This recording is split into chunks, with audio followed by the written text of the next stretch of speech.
При мен много често се случва, защото на мен не ми се рисува само, има огромно количество пейзажи. Природата, разбира се, ме инспирира, но ми се струва, че трябва и да се казва от време на време нещо, някакви послания да се дават, да се дават към публиката.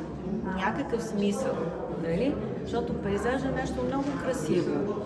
Не, че той не може да внушава чувства. И всеки по различен начин пречупва нещата от света, нали? Има всеки според своя светоглед. Инспириран се също така и от някакви наболели теми.